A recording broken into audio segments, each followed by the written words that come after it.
33 ವರ್ಷಗಳ ಕಾಲ ಸುದೀರ್ಘ ಸೇವೆಯನ್ನು ಸಲ್ಲಿಸಿ ನಾಳೆ ನಿವೃತ್ತರಾಗಲಿರುವ ದಾಂಡೇಲಿಯ ಬಂಗೂರು ನಗರ ಜೂನಿಯರ್ ಕಾಲೇಜಿನ ಮೊಟ್ಟ ಮೊದಲ ಮಹಿಳಾ ಪ್ರಾಚಾರ್ಯೆ ಆಶಲತಾ ಜೈನ್ ಅವರು ಶಿಸ್ತಿನ ಸಿಪಾಯಿ. ತನಗೆ ವಹಿಸಿದ ಜವಾಬ್ದಾರಿಯನ್ನು ಅತ್ಯಂತ ನಿಷ್ಠೆಯಿಂದ ಪಾಲಿಸುವ ವ್ಯಕ್ತಿತ್ವವನ್ನು ಹೊಂದಿರುವ ಜನಸ್ನೇಹಿ ವ್ಯಕ್ತಿತ್ವದ ಹಾಗೂ ಸರಳ ಸಜ್ಜನಿಕೆಯ ಪ್ರಾಚಾರ್ಯರು. ದಾಂಡೇಲಿ ಶಿಕ್ಷಣ ಸಂಸ್ಥೆಯ ಬಂಗೂರು ನಗರ ಜೂನಿಯರ್ ಕಾಲೇಜಿನಲ್ಲಿ ಕಳೆದ 33 ವರ್ಷಗಳಿಂದ ಸೇವೆಯನ್ನು ಸಲ್ಲಿಸಿ ಕಳೆದ 7 ವರ್ಷಗಳಿಂದ ಕಾಲೇಜಿನ ಇತಿಹಾಸದಲ್ಲಿಯೇ ಮೊಟ್ಟ ಮೊದಲ ಮಹಿಳಾ ಪ್ರಾಚಾರ್ಯರಾಗಿ ಅನುಪಮ ಸೇವೆಯನ್ನು ಸಲ್ಲಿಸಿ ಕಾಲೇಜಿನ ಪ್ರಗತಿಗಾಗಿ ತನ್ನನ್ನು ತಾನು ಪ್ರಾಂಜಲ ಗುಣಮನಸ್ಸಿನಿಂದ ಸಮರ್ಪಿಸಿಕೊಂಡಿರುವ ಆಶಲತಾ ಜೈನ್ ಅವರು ತಮ್ಮ ಸುದೀರ್ಘ ವೃತ್ತಿ ಬದುಕಿಗೆ ನಾಳೆ ನಿವೃತ್ತರಾಗುತ್ತಿದ್ದಾರೆ. ಈ ಸುಸಂದರ್ಭದಲ್ಲಿ ಅವರು ಬೆಳೆದು ಬಂದ ಹಾದಿಯನ್ನು ವಿವರಿಸುವ ಸಣ್ಣ ಪ್ರಯತ್ನ ನಿಮ್ಮ ಸಂದೇಶ್ ನ್ಯೂಸ್ 9 ವಾಹಿನಿಯದ್ದಾಗಿದೆ. ಅಂದ ಹಾಗೆ ಸಾವಿರಾರು ವಿದ್ಯಾರ್ಥಿಗಳ ಪಾಲಿಗೆ ಜ್ಞಾನದ ಬೆಳಕಾಗಿ ಸಮರ್ಪಣಾ ಭಾವದಿಂದ ತನ್ನನ್ನು ತಾನು ಸಮರ್ಪಿಸಿಕೊಂಡಿರುವ ಆಶಲತಾ ಜೈನ್ ಅವರು ಮೂಲತಃ ಉಡುಪಿ ಜಿಲ್ಲೆಯ ಈಗಿನ ಕಾಪು ತಾಲೂಕಿನವರು. ಧರ್ಮಪಾಲ ಇಂದ್ರ ಹಾಗೂ ಲೀಲಾವತಿ ದಂಪತಿಗಳ ಮುದ್ದಿನ ಸುಪುತ್ರಿಯೂ ಹೌದು. ಈ ದಂಪತಿಗೆ 4 ಗಂಡು 4 ಹೆಣ್ಣು ಮಕ್ಕಳು, ತುಂಬು ಸಂಸಾರ. ಆದಾಗ್ಯೂ ಮಕ್ಕಳ ಶಿಕ್ಷಣಕ್ಕೆ ವಿಶೇಷವಾದ ಕಾಳಜಿ ಮತ್ತು ಶ್ರದ್ಧೆಯನ್ನು ಹೊಂದಿರುವ ಸಂಸಾರವಿದು.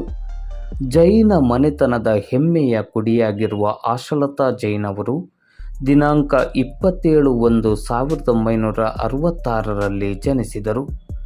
ಸಂಸ್ಕಾರ ಸಂಸ್ಕೃತಿಯನ್ನು ಮೈಗೂಡಿಸಿಕೊಂಡ ಕುಟುಂಬದಲ್ಲಿ ಜನ್ಮವೆತ್ತ ಆಶಲತಾ ಜೈನ್ ಅವರು ತನ್ನ ಬಾಲ್ಯದ ದಿನಗಳಲ್ಲಿಯೇ ಭಜನೆ, ಮಂತ್ರಪಠಣ, ವ್ರತ, ಉಪವಾಸ ಹೀಗೆ ಧಾರ್ಮಿಕವಾಗಿ ಶ್ರದ್ಧಾ ಮನೋಭಾವನೆಯನ್ನು ಮೈಗೂಡಿಸಿಕೊಂಡು ಬೆಳೆದವರು.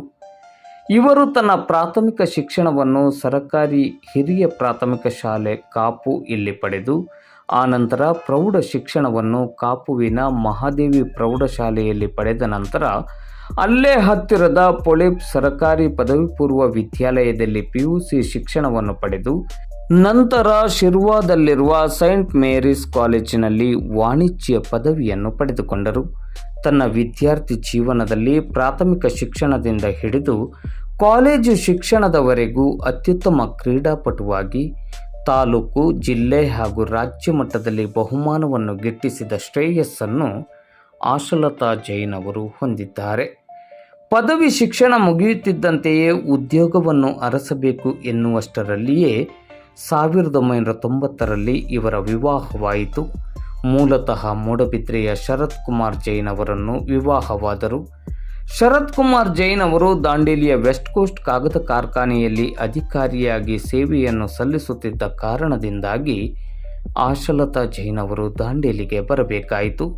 ಪತಿ ಶರತ್ ಕುಮಾರ್ ಜೈನ್ ಅವರ ಪ್ರೇರಣೆ ಹಾಗೂ ಸಹಕಾರದಡಿ ಆಶಲತಾ ಜೈನ್ ಅವರು 1990-92ನೇ ಸಾಲಿನಲ್ಲಿ ಧಾರವಾಡದ ಕರ್ನಾಟಕ ವಿಶ್ವವಿದ್ಯಾಲಯದಲ್ಲಿ MCom ಸ್ನಾತಕೋತ್ತರ ಪದವಿಯನ್ನು ಪಡೆದರು. ಇಲ್ಲಿ ಆಶಲತಾ ಜೈನ್ ಅವರು ಸ್ನಾತಕೋತ್ತರ ಪದವಿಯನ್ನು ಪಡೆದರು ಎನ್ನುವುದಕ್ಕಿಂತ ಅವರ ಪತಿ ಶರತ್ ಕುಮಾರ್ ಜೈನ್ ಅವರ ಪ್ರೋತ್ಸಾಹ ಮತ್ತು ಸಹಕಾರವನ್ನು ನಿಜಕ್ಕೂ ಅಭಿನಂದಿಸಲೇಬೇಕು.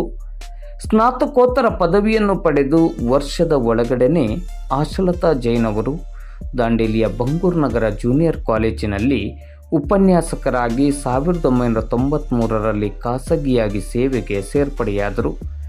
ಇಲ್ಲಿ 3 ವರ್ಷಗಳವರೆಗೆ ಸೇವೆಯನ್ನು ಸಲ್ಲಿಸಿದ ಬಳಿಕ 1996ರಲ್ಲಿ ಕಾಯಂ ಉಪನ್ಯಾಸಕಿಯಾಗಿ ನಿಯೋಜಿತಗೊಂಡರು. ಅಲ್ಲಿಂದ ಉಪನ್ಯಾಸಕರಾಗಿ 26 ವರ್ಷಗಳ ಅತ್ಯುತ್ತಮ ಸೇವೆಯನ್ನು ಸಲ್ಲಿಸಿ ಕಳೆದ 7 ವರ್ಷಗಳಿಂದ ಕಾಲೇಜಿನ ಪ್ರಾಚಾರ್ಯರಾಗಿ ಕಾಲೇಜಿನ ಉನ್ನತಿಗಾಗಿ ಹಗಲಿರುಳೆನ್ನದೆ ಶ್ರಮಿಸಿ ಕಾಲೇಜಿನ ಉನ್ನತಿಗಾಗಿ ತಮ್ಮನ್ನು ತಾವು ಶ್ರದ್ಧಾಪೂರ್ವಕವಾಗಿ ತೊಡಗಿಸಿಕೊಂಡಿದ್ದಾರೆ.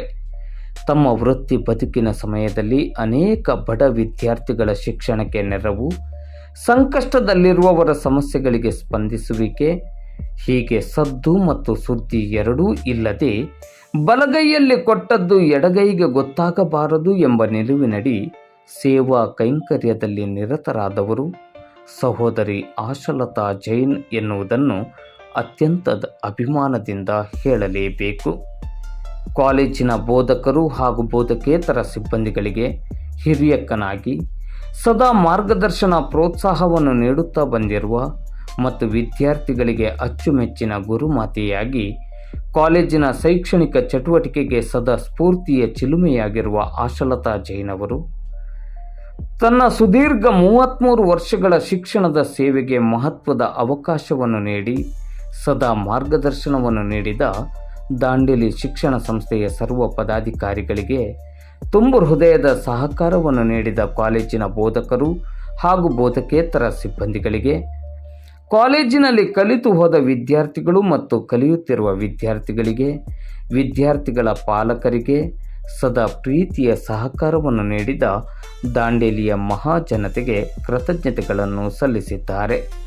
ತಂದೆ ತಾಯಿಯವರ ಆಶೀರ್ವಾದ, ಸಹೋದರ ಸಹೋದರಿಯರ ಹಾಗೂ ಪತಿ ಶರತ್ ಕುಮಾರ್ ಜೈನ್ ಅವರ ಮಾರ್ಗದರ್ಶನ ಮತ್ತು ಮಾನಸ ಪುತ್ರ ಮೆಕ್ಯಾನಿಕಲ್ ಇಂಜಿನಿಯರಿಂಗ್ ಶಿಕ್ಷಣವನ್ನು ಪಡೆದು ಪುಣೆಯಲ್ಲಿ ಉನ್ನತ ಉದ್ಯೋಗದಲ್ಲಿರುವ ಸುಪುತ್ರ ಅಶ್ವಿತ್ ಕುಮಾರ್ ಜೈನ್ ಅವರ ಅಕ್ಕರೆಯ ಪ್ರೀತಿ ಮತ್ತು ಪ್ರೋತ್ಸಾಹ ಆಶಲತಾ ಜೈನ್ ಅವರ ವೃತ್ತಿ ಬದುಕಿನ ಯಶಸ್ಸಿಗೆ ಮಹತ್ವದ ಶಕ್ತಿ ಎಂದರೆ ತಪ್ಪಾಗಲಾರದು.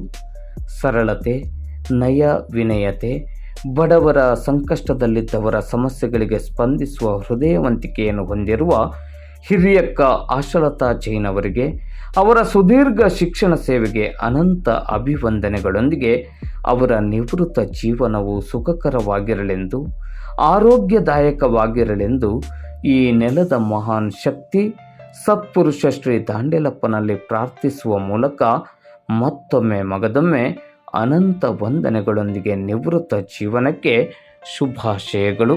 ಶೈಕ್ಷಣಿಕ ಕ್ಷೇತ್ರದಲ್ಲಿ ಕಳೆದ 33 ವರ್ಷಗಳ ಸಾರ್ಥಕ ಸೇವೆಯನ್ನು ಸಲ್ಲಿಸಿ ನಿವೃತ್ತರಾಗುತ್ತಿರುವವರು ದಾಂಡೇಲಿಯ ಪ್ರತಿಷ್ಠಿತ ಶಿಕ್ಷಣ ಸಂಸ್ಥೆಯಾಗಿರುವ ದಾಂಡೇಲಿ ಶಿಕ್ಷಣ ಸಂಸ್ಥೆಯ ಬಂಗೂರು ನಗರ ಜೂನಿಯರ್ ಕಾಲೇಜಿನ ಮೊಟ್ಟ ಮೊದಲ ಮಹಿಳಾ ಪ್ರಾಚಾರ್ಯ ಎಂಬ ಹೆಗ್ಗಳಿಕೆಗೆ ಪಾತ್ರರಾಗಿರುವ, ಸದಾ ಕ್ರಿಯಾಶೀಲತೆ ಹಾಗೂ ಅತ್ಯಂತ ಜನಪರ ಮತ್ತು ಶೈಕ್ಷಣಿಕ ಕಾಳಜಿಯನ್ನು ಹೊಂದಿರುವಂತಹ ಹೆಮ್ಮೆಯ ಸಹೋದರಿ ಹಿರಿಯಕ್ಕನಾಗಿಯೂ ಕೂಡ ನಮಗೆಲ್ಲ ಮಾರ್ಗದರ್ಶಕರಾಗಿ ನಮ್ಮ ಪ್ರತಿಯೊಂದು ಕಾರ್ಯಚಟುವಟಿಕೆಗಳಿಗೂ ಪ್ರೀತಿಯ ಆಶೀರ್ವಾದ ಮಾರ್ಗದರ್ಶನವನ್ನು ನೀಡುತ್ತಾ ಬಂದಿರುವವರು, ಜೊತೆಗೆ ಬಂಗೂರು ನಗರ ಜೂನಿಯರ್ ಕಾಲೇಜಿನ ಪ್ರಗತಿಗೆ, ಸಾಧನೆಗೆ, ಏಳಿಗೆಗೆ ಅತ್ಯಂತ ಪ್ರಾಂಜಲ ಗುಣಮನಸ್ಸಿನಿಂದ ಸೇವಾ ಕೈಂಕರ್ಯದಲ್ಲಿ ತಮ್ಮನ್ನು ತಾವು ತೊಡಗಿಸಿಕೊಂಡವರು ಶ್ರೀಮತಿ ಆಶಲತಾ ಜೈನ್ ಅವರು.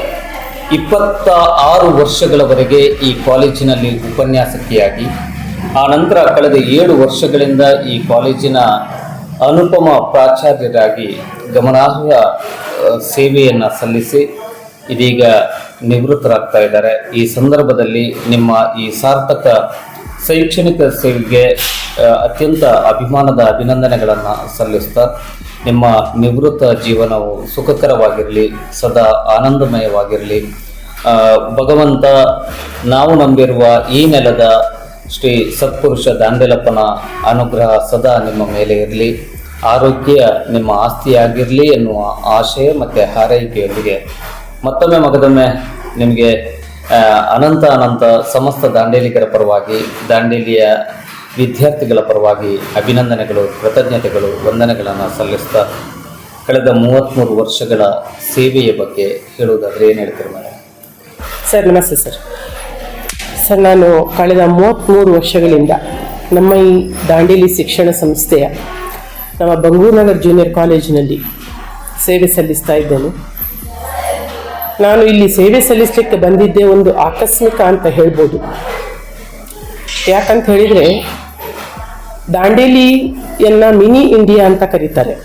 ಯಾಕಂದರೆ ಇಲ್ಲಿ ದೇಶದ ಮೂಲೆ ಮೂಲೆಗಳಿಂದ ಜನರು ಬಂದು ನೆಲೆಸಿದ್ದಾರೆ. ಅದೇ ರೀತಿ ನಾನು ಸಹ ಸ್ವಲ್ಪ ದೂರದ ಊರಾದ ಉಡುಪಿಯಿಂದ ಇಲ್ಲಿ ಬಂದು ಬರೀ BCom ಮಾಡ್ಕೊಂಡು ಬಂದಿದ್ದೆ. MCom ಇಲ್ಲಿ ಬಂದ ನಂತರ ಎಕ್ಸ್ಟರ್ನಲ್ ಮಾಡಿ MCOMನ ಸರ್ಟಿಫಿಕೇಟ್ಸ್ಗಳನ್ನು ಆಗಿನ ಇಲ್ಲಿ ಪ್ರಿನ್ಸಿಪಾಲ್ರಾಗಿದ್ದಂತಹ GS ಗಾಯತ್ರಿ ಸರ್ ಅವ್ರ ಕಡೆ ನಮ್ಮ ಮನೆಯವರು ತೆಗೆದುಕೊಂಡು ಬಂದರು ಎಂಪ್ಲಾಯ್ಮೆಂಟ್ ಎಕ್ಸ್ಚೇಂಜಲ್ಲಿ ರಿಜಿಸ್ಟ್ರೇಷನ್ ಮಾಡಿಸ್ಲಿಕ್ಕೆ. ಆವಾಗ ಗಾಯತ್ರಿ ಸರು ಈ ಕ್ಯಾಂಡಿಡೇಟ್ ಯಾರ್ರಿ, ನಮ್ಗೆ ಈ ಕ್ಯಾಂಡಿಡೇಟ್ ಬೇಕು, ಒಂದು ಅಪ್ಲಿಕೇಶನ್ ಕೊಡಿ ಅಂತ ಹೇಳಿದ್ದೇ ನನಗೆ ಈ ಕಾಲೇಜಿನಲ್ಲಿ ಸೇವೆ ಸಲ್ಲಿಸಲಿಕ್ಕೆ ಸಿಕ್ಕಂತಹ ಪ್ರಥಮ ಅವಕಾಶ ಮತ್ತು ಅಡಿಪಾಯ ಅಂತ ಹೇಳಲಿಕ್ಕೆ ಇಷ್ಟಪಡ್ತಾ ಇದ್ದೇನೆ. ಅತ್ಯಂತ ಸಾರ್ಥಕತೆಯಿಂದ, ನಿಷ್ಠೆ, ಪ್ರಾಮಾಣಿಕತೆಯಿಂದ ನಾನು 33 ವರ್ಷಗಳ ಕಾಲ ಸೇವೆಯನ್ನು ಸಲ್ಲಿಸಿದ್ದೇನೆ. ನನಗೆ ನನ್ನ ಸ್ಟಾಫ್ ಮೆಂಬರ್ಸ್ ಇರ್ಬೋದು, ಸ್ಟೂಡೆಂಟ್ಸ್ ಇರ್ಬೋದು, ಎಲ್ಲ ರೀತಿಯ ಸಹಕಾರವನ್ನು ಕೊಟ್ಟಿದ್ದಾರೆ. ಮತ್ತು ಕಿರಿಯ ಸಹೋದರನಾಗಿ ನೀವು ಸಹ ಅತ್ಯಂತ ಸಹಾನುಭೂತಿ ಮತ್ತು ಸಹಕಾರವನ್ನು ನೀಡಿದ್ದೀರಿ. ನನಗೆ ತುಂಬ ಉಪನ್ಯಾಸಕಿಯಾಗಿರ್ಬೋದು ಅಥವಾ ಪ್ರಾಂಶುಪಾಲರೇ ಆಗಿರ್ಬೋದು ಅತ್ಯಂತ ತೃಪ್ತಿಯನ್ನು ಕೊಟ್ಟಂತಹ ಒಂದು ಸೇವೆ ಅಂತ ಹೇಳಲಿಕ್ಕೆ ನಾನು ಹೆಮ್ಮೆ ಪಡ್ತಾ ಇದ್ದೇನೆ. ಹಾಗಾಗಿ ನನ್ನ ಮುಂದಿನ ಜೀವನಕ್ಕೆ ನೀವು ಶುಭ ಹಾರೈಸಿದ್ದೀರಾ. ಅತ್ಯಂತ ಕೃತಜ್ಞತೆಗಳನ್ನು ಸಲ್ಲಿಸ್ತಾ ಇದ್ದೇನೆ ಸರ್. ನಿಮಗೆ ಈ 33 ವರ್ಷಗಳ ಸೇವೆಯಲ್ಲಿ ಅತ್ಯಂತ ಖುಷಿ ಕೊಟ್ಟ ಕ್ಷಣ ಯಾವುದಾದ್ರೂ ಇದ್ದರೆ, ನೆನಪಿನಲ್ಲಿದ್ದರೆ, ಡೈಲಿ ಖುಷಿಯೇ ಇರ್ತದೆ, ಆದರೆ ಅತೀ ನೆನಪಾಗಿರುವಂಥದ್ದು, ನೆನಪಿನಲ್ಲಿ ಉಳಿಯುವಂಥದ್ದು? ಸರ್, ಪ್ರತಿ ದಿನವೂ ಸಹ ಒಂದೊಂದು ಖುಷಿಯ ಅನುಭವ ಖಂಡಿತವಾಗಿಯೂ ಆಗ್ತದೆ. ಯಾಕಂದರೆ ನಮ್ಮ ಕಾಲೇಜಲ್ಲಿ 800 ಹುಡುಗರು ವಿದ್ಯಾಭ್ಯಾಸ ಮಾಡ್ತಾ ಇದ್ದಾರೆ. ಹಾಗಾಗಿ ಪ್ರತಿಯೊಂದು ದಿನವೂ ಖುಷಿಯ ದಿನನೇ ಅಂತೇಳಿ ಬೆಳಿಗ್ಗೆ ಎದ್ದು ಕೂಡಲೇ ನಾವು ಹೊಸಬರಾಗಿ ಬಂದು ಇಲ್ಲಿ ಕೆಲಸ ಮಾಡ್ತಾ ಇದ್ದೇವೆ. ಹಾಗಾಗಿ ಪ್ರತಿಯೊಂದು ದಿನನೂ ಹೇಳಿಕ್ಕೆ ಹೋದರೆ ಟೈಮ್ ಸಾಕಾಗ್ಲಿಕ್ಕಿಲ್ಲ. ಪ್ರತಿಯೊಂದು ದಿನನೂ ಸಹ ಒಂದೊಂದು ಖುಷಿಯ ಕ್ಷಣಗಳು ಇರ್ತದೆ ಅಂತೇಳಿ ನಾನು ಹೇಳಲಿಕ್ಕೆ ಇಷ್ಟಪಡ್ತೇನೆ ಸರ್. ಅಷ್ಟೇ. 33 ವರ್ಷಗಳ ತಮ್ಮ ಸುದೀರ್ಘ ಸೇವೆಗೆ ಸಹಕಾರವನ್ನು ನೀಡಿದವರಿಗೆ ಧನ್ಯವಾದ ಸಲ್ಲಿಸುವುದಾದರೆ ತಾವು? ಸರ್, ನಾನು ದಾಂಡೇಲಿ ಶಿಕ್ಷಣ ಸಂಸ್ಥೆಯ ಎಲ್ಲ ಪದಾಧಿಕಾರಿಗಳಿಗೆ ನನ್ನ ಕೊನೆಯ ಉಸಿರುವವರೆಗೆ ನಾನು ಅವರನ್ನು ಮರೆಯುವುದಿಲ್ಲ ಸರ್. ಯಾಕಂತ ಹೇಳಿದರೆ, ನನಗೆ ಅವರು ಇಲ್ಲಿ ಒಂದು ಸೇವೆಯನ್ನು ಮಾಡಲಿಕ್ಕೆ ಅವಕಾಶವನ್ನು ನೀಡಿದ್ದಕ್ಕಾಗಿ ನಾನು ಅವರಿಗೆ ತುಂಬ ಹೃದಯದ ಕೃತಜ್ಞತೆಗಳನ್ನು ಸಲ್ಲಿಸ್ತೇನೆ. ಅದೇ ರೀತಿಯಲ್ಲಿ ನಾನು ಇಲ್ಲಿ ಕಾಲೇಜಿನಲ್ಲಿ ಸೇವೆ ಸಲ್ಲಿಸುತ್ತಿರುವಾಗಲೂ ಸಹ ಎಲ್ಲರೂ, ಅಂದರೆ ನಮ್ಮ ಕಾಲೇಜಿನ ಬೋಧಕ ಹಾಗೂ ಬೋಧಕೇತರ ಸಿಬ್ಬಂದಿ ವರ್ಗದವರು, ಪಾಲಕರು, ಪೋಷಕರು ಮತ್ತು ವಿದ್ಯಾರ್ಥಿಗಳು, ನನ್ನಿಂದ ಕಲಿತಂತಹ ವಿದ್ಯಾರ್ಥಿಗಳಿರ್ಬೋದು ಅಥವಾ ನಾನು ಪ್ರಿನ್ಸಿಪಾಲ್ ಆದ ನಂತರ ಸೈನ್ಸ್ ವಿದ್ಯಾರ್ಥಿಗಳು, ಯಾಕಂತ ಹೇಳಿದರೆ ನಾನು ಸೈನ್ಸ್ ಕ್ಲಾಸಿಗೆ ಹೋಗುವುದಿಲ್ಲ, ಹಾಗಾಗಿ ಸೈನ್ಸ್ ವಿದ್ಯಾರ್ಥಿಗಳು, ಅವರ ಪಾಲಕರಿಗೂ, ಎಲ್ಲರಿಗೂ, ದಾಂಡೇಲಿಯ ಸಮಸ್ತ ನಾಗರಿಕರಿಗೂ ಸಹ ನಾನು ಕೃತಜ್ಞತೆಗಳನ್ನು ಸಲ್ಲಿಸ್ತಾ ಇದ್ದೇನೆ ಸರ್. ಒಂದು ಮಾತು ಹೇಳ್ತೇನೆ, ನನ್ನಿಂದ ಯಾರಿಗಾದರೂ ಬೇಸರ ಆಗಿದ್ದರೆ, ನಾವು ಮಾತಾಡ್ತೇವೆ, ಅದರರ್ಥ ಅದು ಆಡಳಿತಾತ್ಮಕವಾಗಿ ಇರ್ತದೆ ವಿನಃ ಅದರಲ್ಲಿ ವೈಯಕ್ತಿಕ ಏನೂ ಇರುವುದಿಲ್ಲ. ನನ್ನಿಂದ ಏನಾದರೂ ಯಾರಿಗಾದರೂ ಬೇಸರ ಆಗಿದ್ದರೆ ನನ್ನನ್ನು ಈ ಸಮಯದಲ್ಲಿ ಕ್ಷಮಿಸಿ ಅಂತ ಹೇಳ್ತಾ, ನಾನು ಮಗದೊಮ್ಮೆ ಎಲ್ಲರಿಗೂ, ದಾಂಡೇಲಿ ಶಿಕ್ಷಣ ಸಂಸ್ಥೆಯ ಎಲ್ಲ ಪದಾಧಿಕಾರಿಗಳಿಗೂ ಹಾಗೂ ನಮ್ಮ ಕಾಲೇಜಿನ ಎಲ್ಲ ಸಿಬ್ಬಂದಿ ವರ್ಗದವರಿಗೂ, ಪಾಲಕರಿಗೂ, ಪೋಷಕರಿಗೂ, ವಿದ್ಯಾರ್ಥಿಗಳಿಗೂ ನಾನು ಕೃತಜ್ಞತೆಗಳನ್ನು ಸಲ್ಲಿಸ್ತಾ ಇದ್ದೇನೆ ಸರ್. ಇಷ್ಟು ಹೊತ್ತು ನಮ್ಮ ಜೊತೆ ಮಾತಾಡಿದ್ರಿ, ತಮ್ಮ ಅನುಭವಗಳನ್ನು ಹಂಚಿಕೊಂಡ್ರಿ, ಕೃತಜ್ಞತೆಗಳನ್ನು ವ್ಯಕ್ತಪಡಿಸಿದ್ರಿ. ನಿಮ್ಮ ಮಗದೊಮ್ಮೆ ತಮ್ಮ ನಿವೃತ್ತ ಜೀವನವು ಸುಖಕರವಾಗಿರಲಿ, ಸದಾ ನಗು, ನೆಮ್ಮದಿ, ಆರೋಗ್ಯ ನಿಮ್ಮ ಆಗಿರಲಿ ಎನ್ನುವ ಶುಭ ಹಾರೈಕೆಯೊಂದಿಗೆ ಇಷ್ಟೊತ್ತು ನಮ್ಮ ಜೊತೆ ಮಾತಾಡೋದಕ್ಕೆ ವಂದನೆಗಳು madam. Thank you sir. Thank you very much.